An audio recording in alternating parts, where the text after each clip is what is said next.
Vamos falar então agora dos primórdios do monasticismo. O que é o monasticismo? O monasticismo é o movimento dos monges, pessoas que se isolam. Esse mono, ficar sozinho, ficar isolado, é o monasticismo. Aqui nós vamos falar de algumas figuras bastante estranhas, esquisitas, radicais. Isso aí vem, evidentemente, nós sempre temos que associar uma coisa na outra, essas coisas não são independentes, tá? O monasticismo, ele vem por quê? Ele vem porque a igreja, na cabeça de muita gente, tornou-se completamente mundana e deixou de ser igreja. O nominalismo levou à radicalização de algumas pessoas. Primeiro porque você não tem mais martírio. E algumas pessoas sempre quiseram ser martirizadas. Nós já falamos sobre isso domingo passado. Sempre tem aquele suicida, né, João? Então é complicado. Mas aqui então começa a aparecer essas figuras, essas pessoas estranhas que acham que não. Isso aí que está aí não é igreja. Não é igreja. Sabe? Sempre essa questão assim, o que é a igreja? Esse é sempre um ponto que vai gerar divisão, problemas. Porque cada um define de uma maneira. E essas pessoas começaram a ver que aquilo ali não era cristianismo. E aí começaram a fazer sacrifícios pessoais. E aí nós vamos ter figuras estranhíssimas. Põe o próximo aí, eu só quero ver o que tem aí.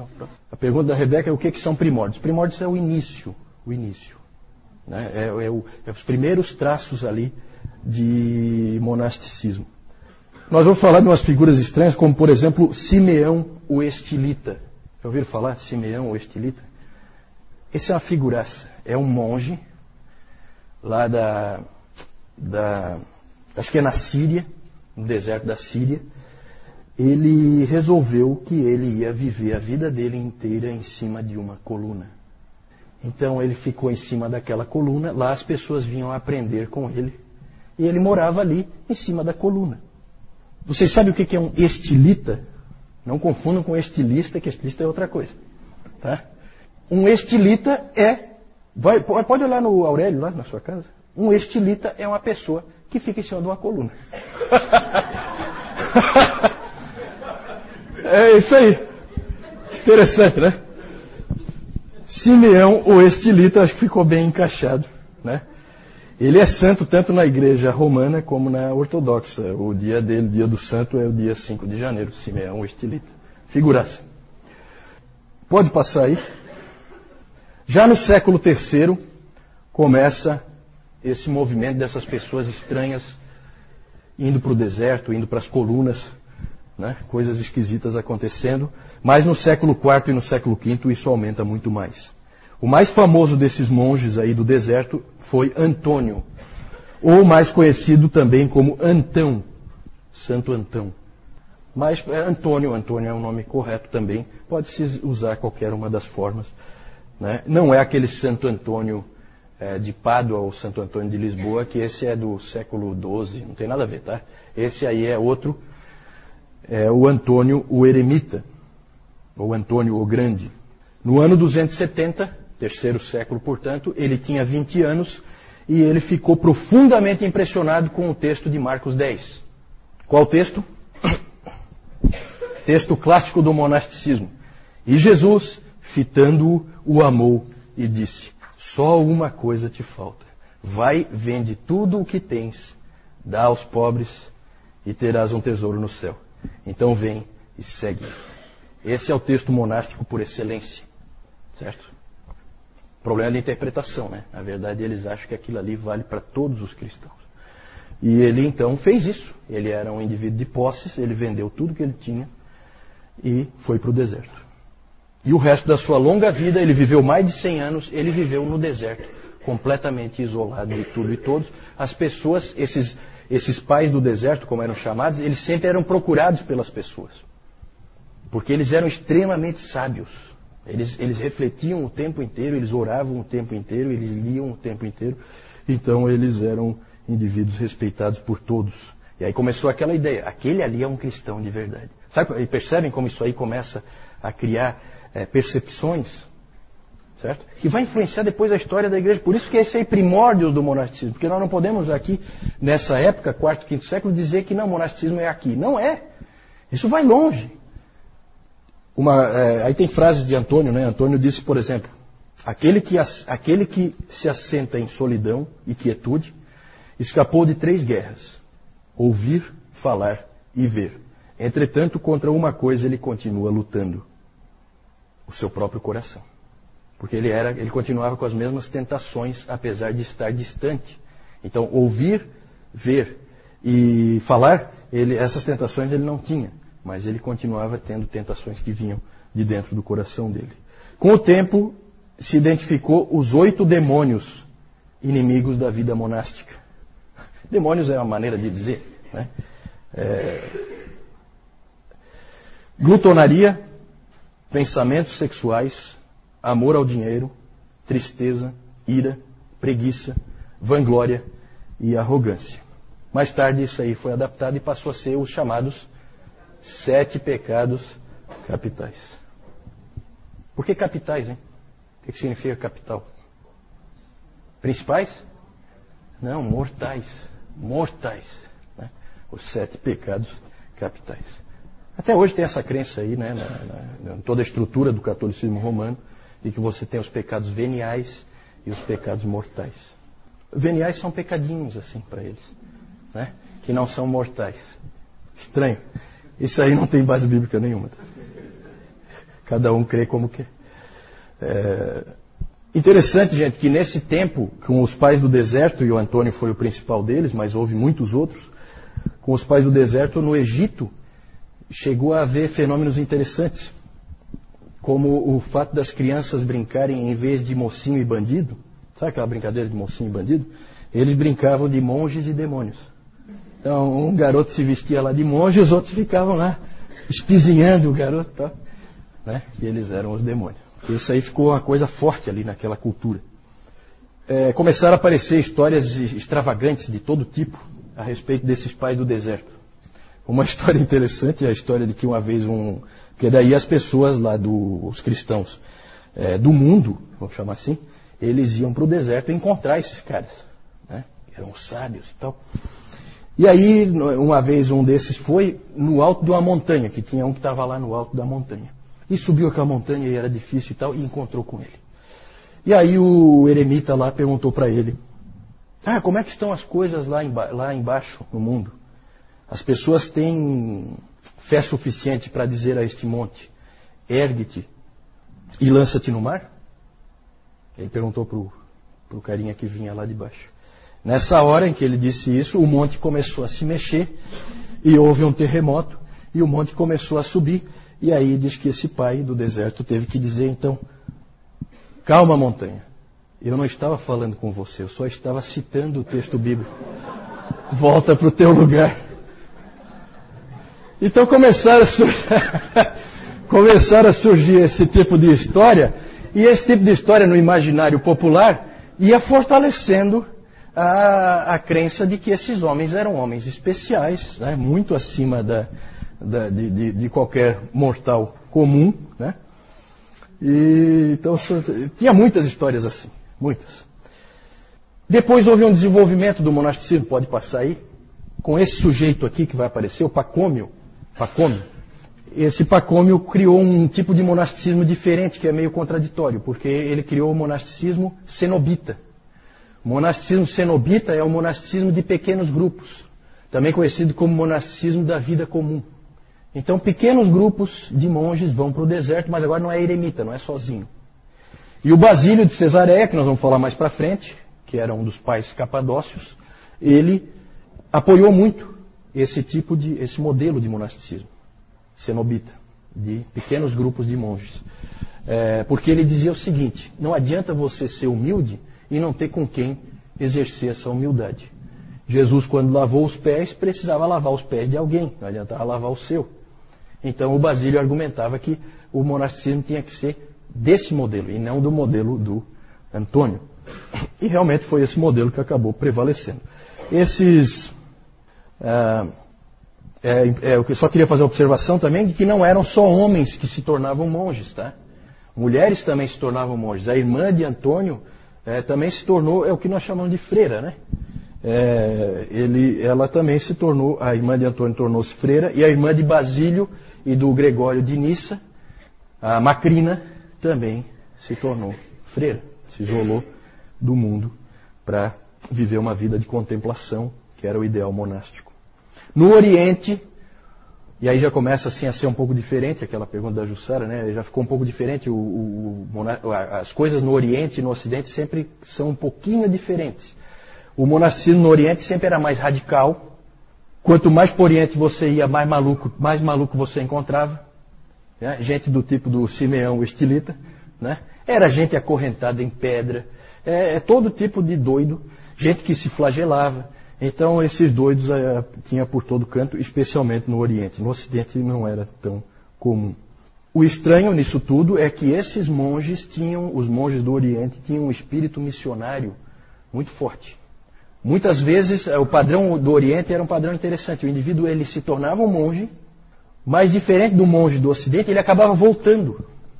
Ele ia lá, ele se fortalecia e algum dia, não todos é claro, mas muitos deles, algum dia ele acaba voltando para a sociedade e trabalhando na igreja. E normalmente como missionário, normalmente é ele que leva o evangelho adiante. É claro que os que estão em cima de colunas e os que estão acorrentados em pedra fica um pouco difícil. Mas os outros tinham condições de ir, né? E eles realmente iam. No Ocidente, o monasticismo ocupa um papel fundamental também, pode passar aí. No Oriente, então, nós temos essas características que eu falei, monges, a maioria deles solitários, o ascetismo deles era extremo, eles eram radicais e tinham essa tendência missionária. No Ocidente, nós temos o monasticismo começando com Martinho de Tours. Esse Martinho era um soldado e ele, uma vez cavalgando, ele encontrou no caminho um mendigo que estava congelando de tanto frio. E o Martinho se condoeu dele e, já que ele também estava com frio, ele então resolveu pegar o agasalho dele e pegou uma espada e cortou o agasalho em dois. Ele ficou com uma metade e deu a outra metade para o mendigo. Naquela noite ele teve um sonho em que ele sonhou com Jesus Cristo vestindo aquela metade que ele tinha dado para o mendigo. Aquilo produziu, e agradecendo a ele. E aquilo produziu nele um efeito tremendo. Marcou a vida dele, aquele sonho que ele teve. E dali para frente então ele abandonou o exército e se dedicou à vida monástica, certo? E começou a conclamar outras pessoas a seguirem o estilo de vida dele. E aí no sul da França ele começou então a criar vários mosteiros, onde então iam se juntando cada vez mais monges. Mas claro que o indivíduo mais importante no monasticismo ocidental é Benedito de Núrcia. Todo mundo já ouviu a expressão os monges beneditinos. Beneditinos, uma referência ao Benedito de Núrcia. Ele é o criador da chamada regra. A regra nada mais é do que um manual dizendo como que o monge deve viver. O que ele deve fazer, como ele deve fazer. Ele segue aquela regra. Se ele seguir aquela regra, ele é um monge beneditino. Certo? A regra, ela era toda detalhada, dizendo tudo o que eles tinham que fazer. A regra estabelecia toda a rotina do mosteiro e a vida individual de cada monge. Os monges tinham tempos marcados de oração e estudo da palavra. Tudo era pela regra. A regra marcava. E a regra dizia que a primeira oração eram 7 momentos de oração conjunta, no dia, todos os dias. O primeiro momento era logo depois da meia-noite, com a vigília, e depois eles então tinham vários momentos de encontro de oração e encerravam no início da noite com o que em português é chamado de as completas, que são a última oração do dia. Eles estudavam muito e trabalhavam muito. O Benedito sempre achava que o trabalho físico era importante para dar equilíbrio para os monges.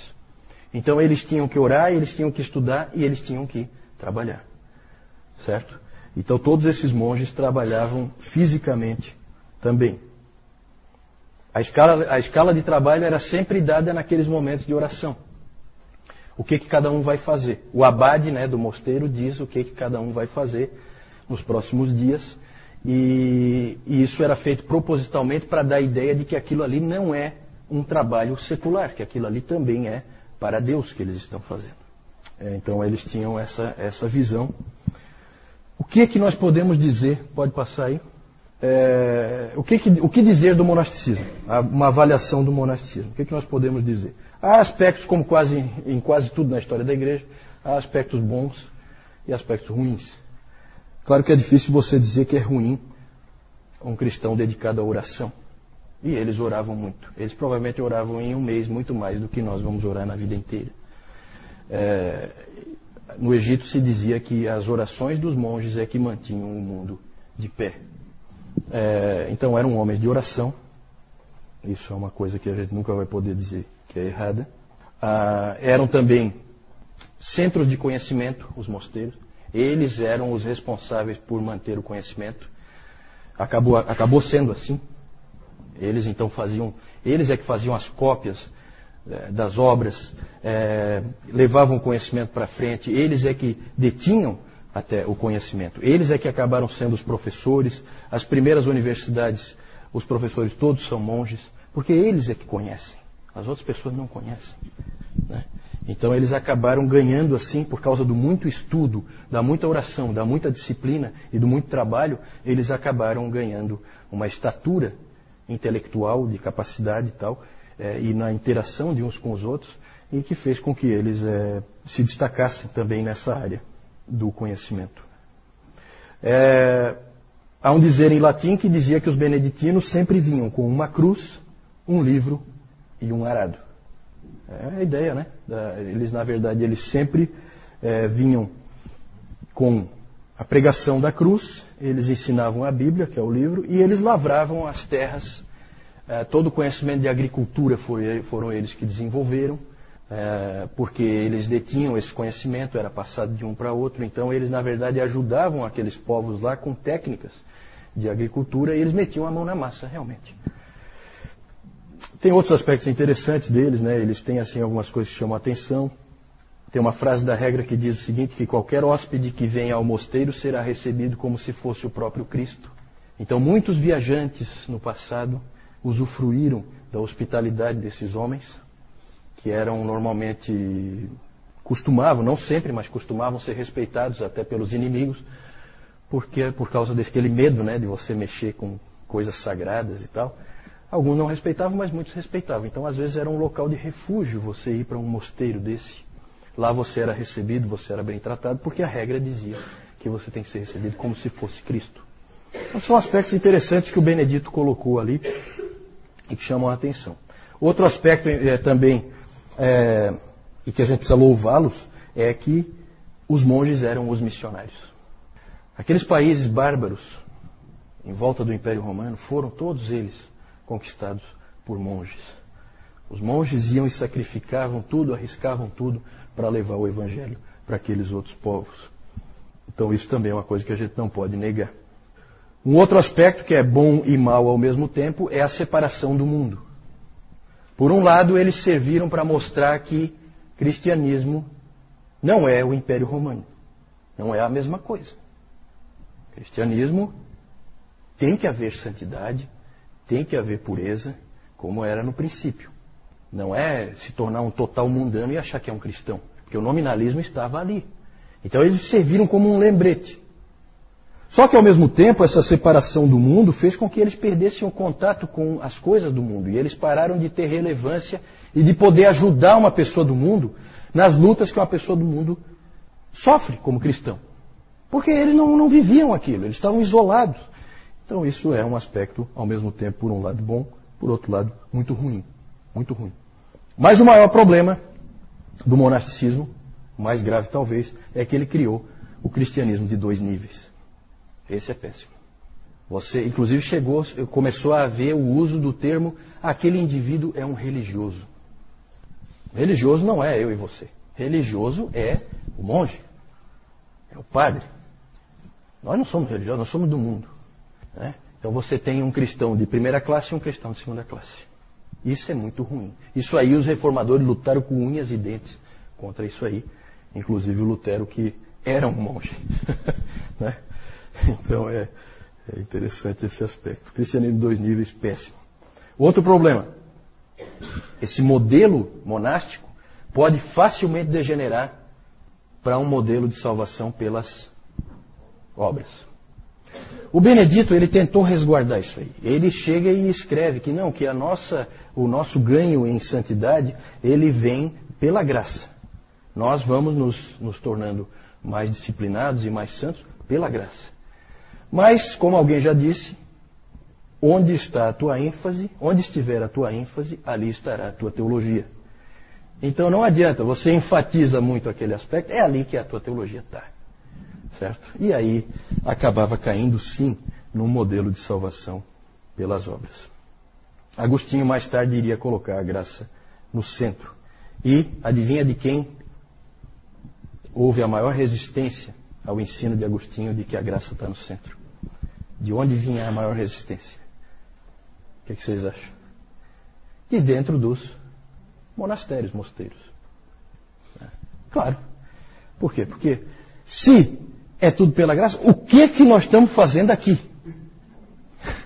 Esse era o pensamento. Então, o indivíduo corria o risco, se ele acreditasse naquilo, ele corria o risco de ficar sem identidade. Então, eles trabalharam muito. O Agostinho, ele é engraçado. Depois nós vamos falar do Agostinho, tá? Mais para frente, não hoje. O Agostinho, ele é interessante porque a Igreja Católica reverencia o Agostinho, né? Mas não acredita em nada que ele disse. É interessante isso aí. Sabe? É assim só uma coisa da boca para fora. Né? No fim das contas, gente, essa questão do monasticismo é muito difícil a gente avaliar o que Deus pretendia com isso aí. Nós ficamos pensando assim, poxa, esse monasticismo trouxe tanta coisa ruim. Mas também nós não sabemos como seria o mundo se ele não tivesse existido. Então, cuidado, a gente não consegue interpretar a providência de uma maneira satisfatória.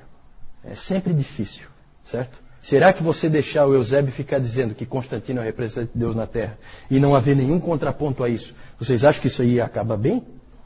Ou nós precisávamos de um contraponto que depois ia se acertar? Eu gosto muito de pegar os monges, que eu acho que eles estão muito errados, mas eles têm muitas coisas interessantes e ênfases interessantes. Eu acho muito interessante aquela frase do J.I. Packer, que os puritanos são os monges que acertaram. E os puritanos foram os monges que ficaram no mundo e aprenderam a viver ali. Certo? Isso é interessante. Isso é para reflexão. Mais tarde nós vamos falar dos puritanos, né? Mas é interessante isso aí. Uma coisa leva a outra. Gostaria de ir adiante. Pode passar? Vou só mostrar aí as figurinhas. Aí nós temos umas figuras do Antônio Eremita. Então ali os 8 demônios atacando ele. Não sei se dá para ver direito aí. Claro que são obras artísticas. Aqui ele sendo atacado por um outro demônio. Sempre tem essa noção de que ele está sendo atacado. E ali uma outra figura dele também. Pode passar? Aí ó, Simeão o Estilita. Esse aí é uma figuraça. Em volta do lugar onde ele ficava foi construída uma igreja, certo? Que hoje está em ruínas.